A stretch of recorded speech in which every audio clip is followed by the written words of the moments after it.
కలలో నీవైతే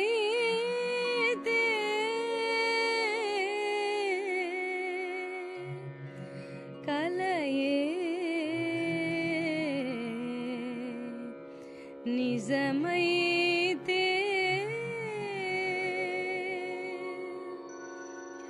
కలలో నీవైతే కలయే నిజమైతే కలలో నీవైతే కలయే నిజమైతే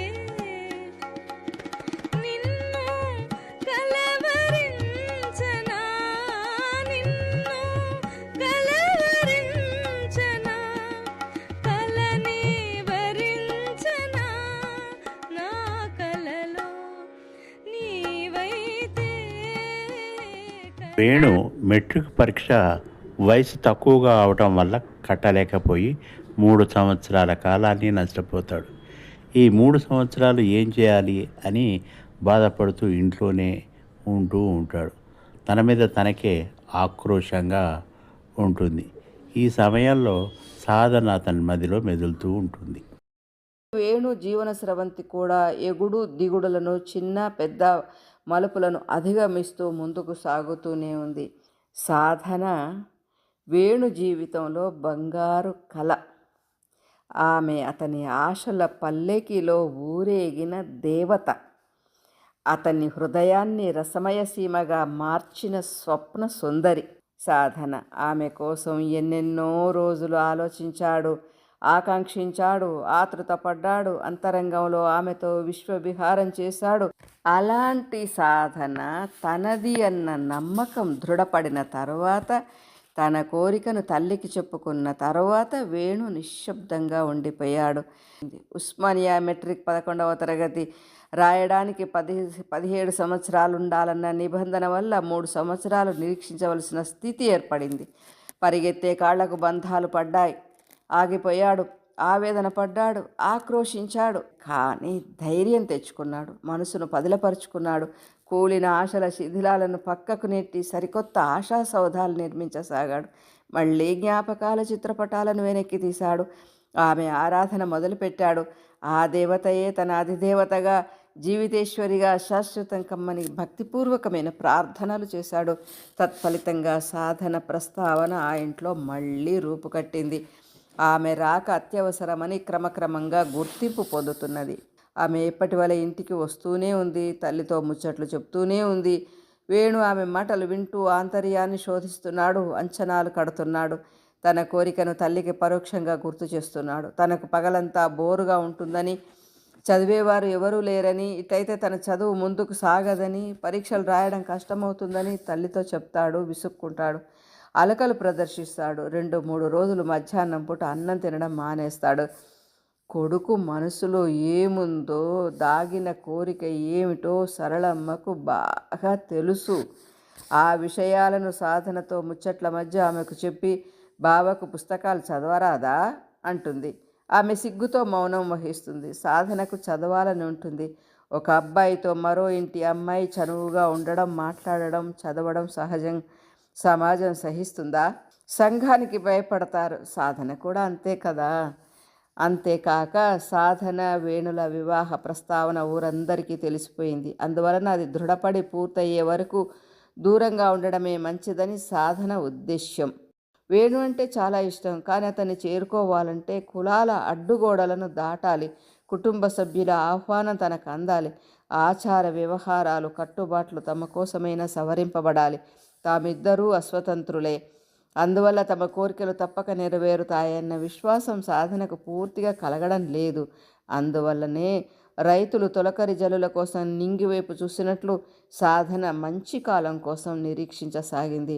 వేణు అంటే ఇష్టమేనా అంటే అవునని మృదువుగా సమాధానం చెప్తుంది. అదే 10,000 అనుకుంటాడు వేణు. ఆమె నోటి ద్వారా నువ్వంటే నాకిష్టం అనే మృదుమధురమైన మాట వినాలనుకుంటాడు. మౌనం కేవలం అర్ధాంగీకారమేనని, మిగిలిన సగం ఇష్టమో అయిష్టమో తనకు తెలియాలన్నది అతని ప్రయత్నం. అయిష్టంగా తల్లిదండ్రులు చెప్పినట్లు పెళ్లి చేసుకోవడం, అనాసక్తంగా కాపురం చేయడం అతనికి నచ్చదు. చేసే పని ఇష్టంగా నిస్వార్థమైన మనసుతో చేయాలనుకుంటాడు. అందుకే తన సహచరి కూడా అట్లే ఉండాలనుకుంటాడు. ఇటువంటి తన ఉద్దేశ్యాలను సాధనతో పంచుకోవాలని, ఆమె మనసులోని భావాలను తెలుసుకోవాలని వేణు కోరిక. వారు వీరు చెప్పిన మాటలను వేణు అంత సులభంగా నమ్మడు. తన మనసు పరిశీలించిన తర్వాతనే యథార్థం అనుకుంటాడు. ఇది చిన్నప్పటి నుండి అతనిలో ఎదుగుతున్న గుణం. ఆమె మాటల్లో, చూపులో, ప్రవర్తనలో వేణు అంటే ఇష్టం ఉన్నదని వేణు చిన్నాన్నతో సహా శ్రేయోభిలాషులందరూ చెప్తున్నారు. అయినా వేణు మనసు ఒప్పుకోవడం లేదు. సాధన తన ముందుకు రావడం లేదు. ఒక దశలో తానంటే ఆమెకు అయిష్టమేమో అనుకునేవాడు. మరచిపోవడమే సరైనదేమో అని అనిపించింది. ప్రేమాభిమానం ఏకపక్షం కాకూడదు. తనలాంటి వికలాంగులకు ఏకపక్ష నిర్ణయాధికారం లేదు. కానీ సాధన తనకు తెలియకుండానే గుండె లోతుల్లోకి చొచ్చుకుపోయింది. ఆమె తనదేనన్న భావం అణువణువులో కలిసిపోయింది.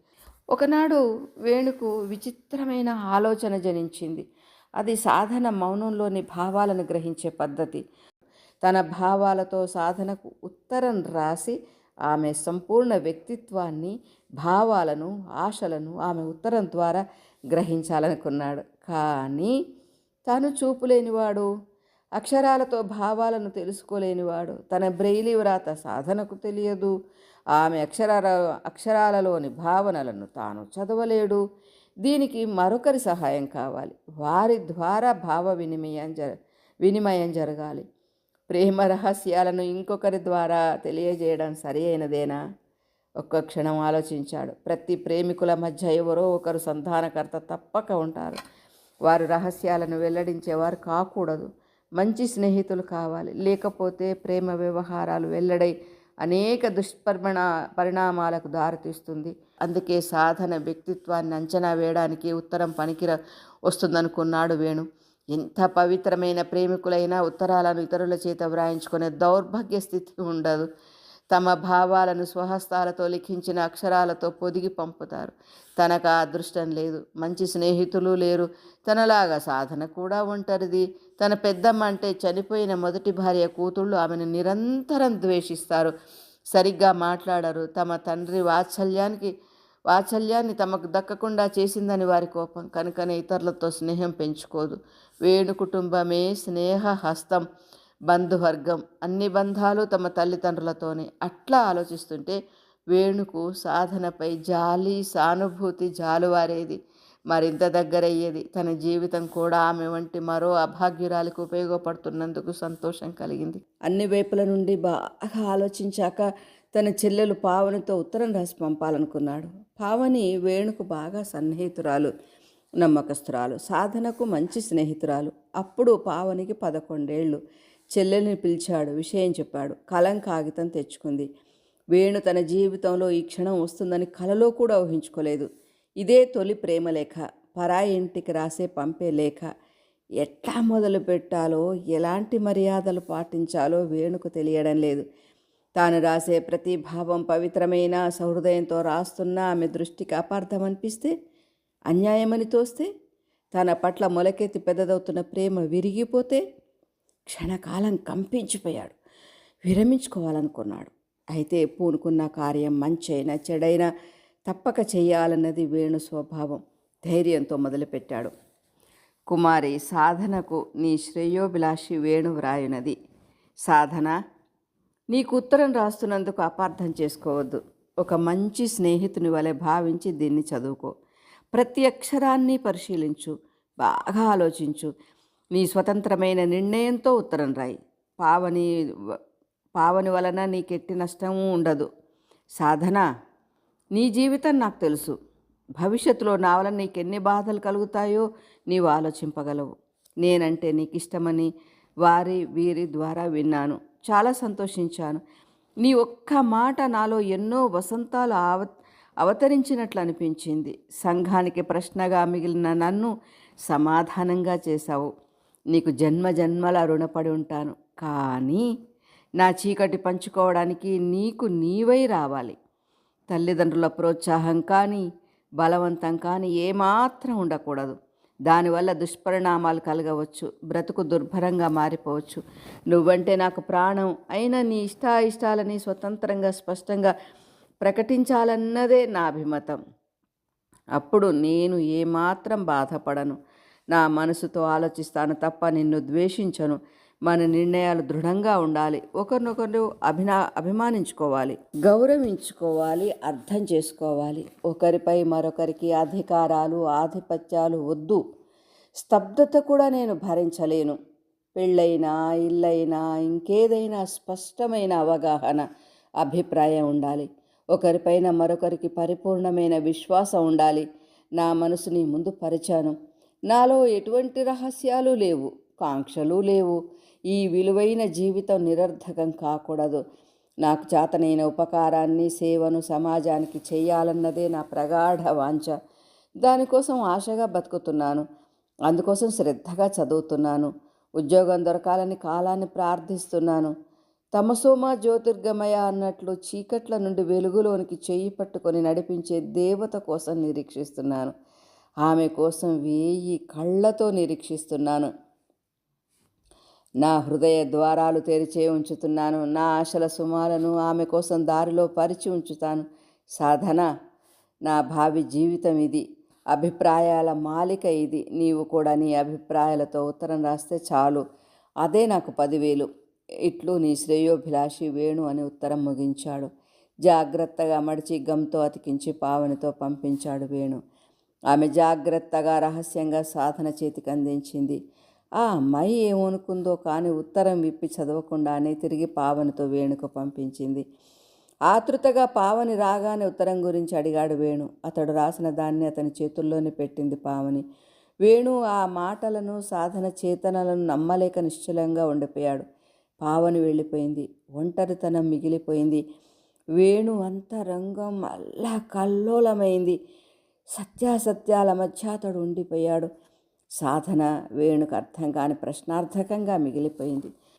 అతని మనస్సును సాధన ప్రవర్తన గాయపరిచింది. తనను అర్థం చేసుకోలేదన్న విషయం వేణుకు తెలిసిపోయింది. తన ప్రవర్తనకు సాధన సరిగా స్పందించలేదంటే తన మీద పరిపూర్ణమైన నమ్మకం కుదరలేదన్నమాట. తానే ప్రయత్నం చేసినా ఆమె అపార్థం చేసుకునే అవకాశం ఉంది. తన వైపు నుండి ఇక ముందు ఏ విధమైన చొరవ చూపకూడదనుకున్నాడు. ఆమె గురించి ఆలోచించడం కూడా తగ్గించుకున్నాడు. తన వంటి వారు ఒక అమ్మాయి గురించి అతిగా కలలు కనడం, ఆరాటపడడం అత్యాశ అవుతుంది. కనుక మనస్సు అనే గుర్రాన్ని నిర్ణయం అనే కళ్ళెంతో బంధించడమే న్యాయం అనుకున్నాడు వేణు. మరికొంతకాలం శాంతి అశాంతుల కలయికతో గడిచిపోయింది. తన ప్రయత్నాలను కాలం ఎందుకో ఎదురు దెబ్బతీస్తుందనుకున్నాడు. చదువు వ్యర్థమైంది. సాధనతో సహవాసం సన్నగిల్లింది. ఇక దేనివైపు ప్రయాణించాలో తెలియడం లేదు. సరళమ్మకి బాగా జ్వరం తగిలింది. వారం వరకు లేవలేకపోయింది. వంట పనికి ఇంటి పనికి చాలా కష్టమైంది. పార్వతమ్మ విసుక్కుంటూ పనులు చేసేది. ఆ సమయం కోడలు రావాల్సిన అవసరాన్ని నొక్కి చెప్పింది. అందరి దృష్టిని ఆ వైపు తిప్పింది. అందుకు వేణు పెళ్ళి ఒకటే ఏకైక మార్గంగా తోచింది. చుట్టుపక్కల ఊళ్ళలో చూచాయగా అమ్మాయిల తల్లిదండ్రులను తెలుసుకునే ప్రయత్నం చేశారు. కానీ అంధుల చదువు పట్ల, ఉద్యోగాల పట్ల సరి అయిన అవగాహన లేకపోవడం వల్ల ఎవ్వరూ ముందుకు రాలేదు. చివరకు చిన్నాన్న భూపతి కూడా సాధనను పరిశీలించి వేణుకు తగిన అమ్మాయిని నిర్ణయించాడు. అంతేకాదు ఆ అమ్మాయి గుణగణాలను, ప్రవర్తనను అందరికి చెప్తూ బహుళ ప్రయత్నం చేశాడు. కుటుంబ బాధ్యుడైన బావ లక్ష్మారెడ్డిని కూడా ఒప్పిస్తానని దృఢంగా వేణుతో, సరళమ్మతో చెప్పాడు. సాధన ఆ ఇంటి తెరపై క్రమంగా అడుగులు వేయసాగింది. అందరినీ ఆకర్షించింది. జనవరి 1970లో వేణు చిన్నమ్మ కూతురు సుందరి వేణు ఇంట్లోనే ఉండి చదువుకుంటున్నది. అక్కడే రజస్వలైంది. పండుగ కూడా తల్లి సరళమ్మనే చేసింది. చుట్టాలు చాలామంది వచ్చారు. సుందరి స్నేహితురాలు కనుక సాధన కూడా సుందరికి తోడుగా ఇంటి పనుల్లో చురుగ్గా పాల్గొనేది. వడ్డన సమయంలో బాగా పనిచేసింది. అందరినీ తన పనితో ఆకట్టుకున్నది. ఆ అమ్మాయి పరిచయంతో పాటు వారందరికీ సాధనను వేణుకు చేసుకోవాలనుకుంటున్న విషయం గుప్పుమన్నది. తల్లి సరళమ్మ కూడా కులాలు వేరైనా గుణం గొప్పదని, వేణును బాగా ఇష్టపడుతుందని, బాగా అర్థం చేసుకుంటుందని గర్వంగా చెప్పుకుంది. అందరి దృష్టి సాధనను అతి చేరువగా చూడసాగింది. కులం కాని పిల్లని కోడలుగా ఎట్లా తెచ్చుకుంటావు సరళమ్మ అని ఒక్కరు కూడా అనలేదు. అదొక సమస్యగా కూడా చూడలేదు. బహుశా వేణుకు చూపు లేదు కనుక వేణుకు ఎవరు పిల్లనివ్వడానికి రాలేదు కదా. వేరు కులమైన సాధనను వేణుకి ఇవ్వడానికి ముందుకు రావడం వల్ల అందరూ అంగీకరించారని వేణు అనుకున్నాడు. చివరికి 70 ఏళ్ల లచ్చమ్మ కూడా కులం ఏం చేస్తుంది, గుణం కావాలి అని బాహాటంగా సమర్థించింది. అందరిది ఒకటే అభిప్రాయం. వేణు పరిస్థితికి అది తగిందే అన్నది. ఆ మాటలు వింటుంటే వేణుకు చెప్పలేని ఆనంద ఆశ్చర్యాలు కలిగాయి. ఇంతటి సంస్కార గుణం ఇంత తొందరగా రావడం వేణు చెవులు నమ్మలేకపోయాయి. జరిగే సంఘటనలు మానవునిలో ఎన్ని మార్పులను కలిగిస్తాయో ఆలోచిస్తే చిత్రంగా అనిపించింది వేణుకు. చుట్టాలందరూ వెళ్ళిపోయాక సాయంకాలం చిన్నపాటి సమావేశం జరిగింది. చిన్నాన్న భూపతి దానికి అధ్యక్షుడు. బావ లక్ష్మారెడ్డి పని ఉండడం వలన వెళ్ళిపోయాడు. అక్కయ్యలు వేణు, చిన్నాన్న భూపతి, శ్రేయోభిలాషి హనుమంతయ్య, తల్లి సరళమ్మ, చిన్నమ్మలు సమావేశ సభ్యులు. వేణు ముఖ్య అతిథి. కొంతసేపు సరళమ్మ కష్టాలను చర్చించారు, ఇంటి సమస్యలను పరిశీలించారు. వేణు పరిస్థితులను, భవిష్యత్తును అంచనా కట్టారు. కులాంతర వివాహం యొక్క పరిస్థితులను, ఫలితాలను క్షుణ్ణంగా పరిశీలించారు. వేణు ప్రత్యేక పరిస్థితుల వల్ల కులాంతర వివాహానికి అంగీకరింపవలసి వచ్చిందని 10 మందికి చెప్పి ఒప్పించవచ్చని నిర్ణయించారు. సాధన మంచి చెడ్డలను బాగా పరిశీలించారు. వేణు అభిప్రాయాన్ని అడిగారు. ముందే సిద్ధపడిన వేణు సాధన పట్ల తనకు ఇష్టం ఏమీ లేదు, కానీ ఆ అమ్మాయికి తానంటే ఇష్టమో లేదో స్పష్టంగా చెప్పడం లేదు. ఇతరుల బలవంతం మీద ఆమె ఒప్పుకుంటే ముందు ముందు తీరని సమస్యలు ఏర్పడతాయి, అందరికీ కష్టం అనిపిస్తుంది. ముందు సాధన అభిప్రాయాన్ని కనుక్కోండి, వీలైతే నా ముందు చెప్పించండి. ఇంటి పరిస్థితులు, కష్టాలు తెలుసు కనుక పెళ్ళికి ఒప్పుకుంటాను, లేకపోతే నాకు చక్కగా చదువుకోవాలని ఉంది అని తన భావాలను స్పష్టంగా దృఢంగా చెప్పాడు వేణు. బావకు ఈ విషయం వివరించి ఒప్పించే ప్రయత్నం చేస్తామని పెద్దక్కయ్య వనజ హామీ ఇచ్చింది. లక్ష్మారెడ్డికి నేను నచ్చజెప్తానని చిన్నాన్న కూడా హామీ ఇచ్చాడు. హనుమంతయ్య కూడా తన వంతు కృషి చేస్తానన్నాడు. అందరూ ఈ సమస్య పరిష్కారమైతే చాలు, ఒక కుటుంబ సమస్యలన్నీ తీరిపోతాయన్న ఆశావాదాన్ని ప్రకటించారు. చిన్నక్క కుశల ఇప్పటి వల్ల వేణికి ఇప్పుడే పెళ్ళేందుకు, బాగా చదువుకొని ఉద్యోగం దొరికిన తర్వాత పెళ్లి చేసుకుంటే సుఖంగా ఉంటుంది కదా అంది. వేణు మనసు సాధన భావాలతో నిండిపోయినందున అక్కయ్య కుశల మాటలు రుచించలేదు. ఆమె తోడు కావాలన్నది అతని ఏకైక వాంఛ. భవిష్యత్తు పరిణామాలు అంతగా ఆలోచించలేకపోయాడు. చిన్నాన్న సాధన పట్ల, తన వివాహం పట్ల అంత చొరవ చూపుతున్నందుకు ఆయనకు మనసులో ధన్యవాదాలు తెలుపుకున్నాడు. అందరూ ఎవరి ఊళ్ళకు వాళ్ళు వెళ్ళిపోయారు. సాధన మాత్రం వేణు హృదయంలో గిలిగింతలు రేపుతూ పరివేషింపజేస్తోంది. వేణుకు పెద్దబావ లక్ష్మారెడ్డి మనస్తత్వం కొంతవరకు తెలుసు. చిన్నాన్న వలె అతడు తొందరపడడు. నిర్ణయాలను బాగా పరిశీలించి, లోక విషయాలను క్రోడీకరించి, భావి పరిణామాలను పరిగణనలోకి తీసుకొని నిర్ణయం ప్రకటిస్తాడు. చిన్నాన్న వలె స్నేహపూర్వకంగా మనసు విప్పి మాట్లాడడు. కొంత పెద్దరికాన్ని, గౌరవాన్ని కోరుకుంటాడు, గాంభీర్యాన్ని ప్రదర్శిస్తాడు. అందుకే బావ వచ్చాడంటే సరళమ్మతో సహా పిల్లలందరూ భయంగా నడుచుకుంటారు. వేణుకు బావంటే చాలా భయం. ప్రత్యక్షంగా తనతో మాట్లాడటం చాలా తక్కువ, ఆ అవసరం కూడా ఉండదు. వయసులో కూడా 10 సంవత్సరాల అంతరం. అయితే తనకంటే వయసులో చాలా పెద్దవారైన చిన్నాన్నతో వేణు సరదాగా స్వేచ్ఛగా మాట్లాడతాడు. వేణుకు బావలో నియంత లక్షణాలు ఎక్కువగా కనిపిస్తాయి. అందుకు కారణం ఆయనతో వేణుకు చనువు లేకపోవడం కావచ్చు. ఏదైనా చదువు గూర్చి అభిప్రాయాలను చెప్పాలంటే అక్కయ్య ద్వారా వివరించేవాడు. ఆమె కూడా తన మనసరిగి మృదువుగా చెప్పేది. అట్లాంటి బావ దగ్గర సాధన విషయం స్వయంగా చెప్పాలంటే వేణుకు అంతులేని భయం. పెదవులు సరిగా పదాలు పలకవు, గొంతు వణుకుతుంది. భయం మనిషిని ఎంతగా దిగజారుస్తుందో వేణుకు అర్థమవుతుంది. దానివల్ల తన మనసు కూడా విప్పి చెప్పలేకపోతున్నాడు. అందువల్ల బావతో మాట్లాడటం అంటే గొప్ప కార్యాన్ని సాధించినంత శ్రమ పడాలి.